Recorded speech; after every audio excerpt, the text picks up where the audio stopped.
Hamish MacInnes, our guest this week with Gamecock Chatter. Your first collegiate football game, first American football game. Well, I want to go back. Have you ever seen a game on TV before? Yeah, I watched a bit of college football back home. They show a bit on ESPN Australia, especially with the growing number of Australians in the college system. Yeah, they show a bit back home, and I've watched a bit online. So yeah, I definitely sort of got an understanding of what it's all about. So.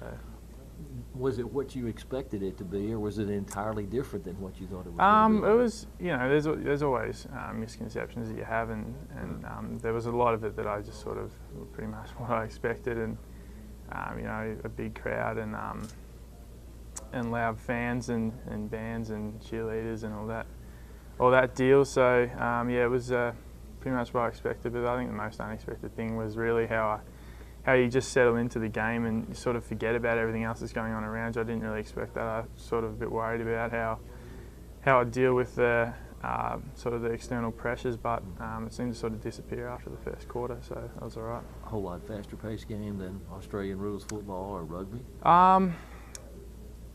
Yeah, that's a tough question. I mean, they're pretty hard to compare because they're kind of pretty different games. But in terms of the pace, I really don't think it's much different. Australian football is pretty fast, and especially when you get to the professional level. I mean, it's not as kind of stop-start as that. I mean, this is sort of, you got to play and last a couple of seconds, and then that's it. I mean, Australian football is sort of continuous, and it's pretty fast-paced. So I mean, it wasn't slow. I think one thing that was a big difference to Australian football was just the size of the guys at Arkansas.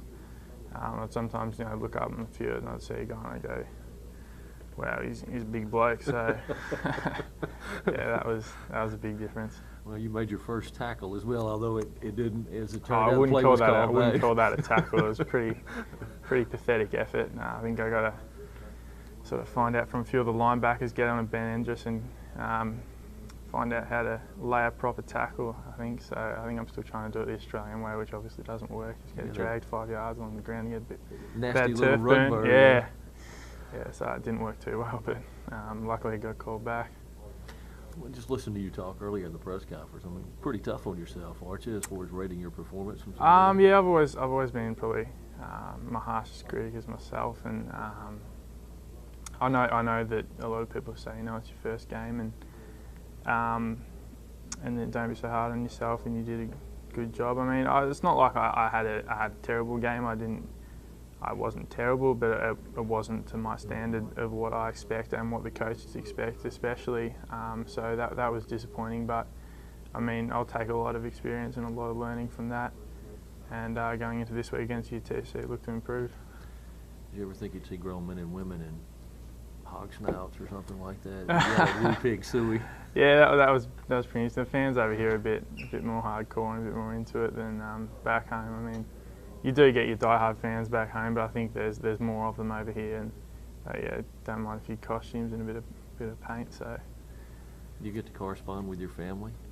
Yeah, I do. I've spoken to Mum and Dad and my brothers and a few other family members since the game, and with Skype and Facebook and things these days, it's pretty easy to chat with people back home. So yeah, I've had a bit of support from back home. A few people tuned in, I think, and watched the game. So yeah, they were pretty excited back home. All right, thanks for your time. Good luck this No worries. weekend. Thank you.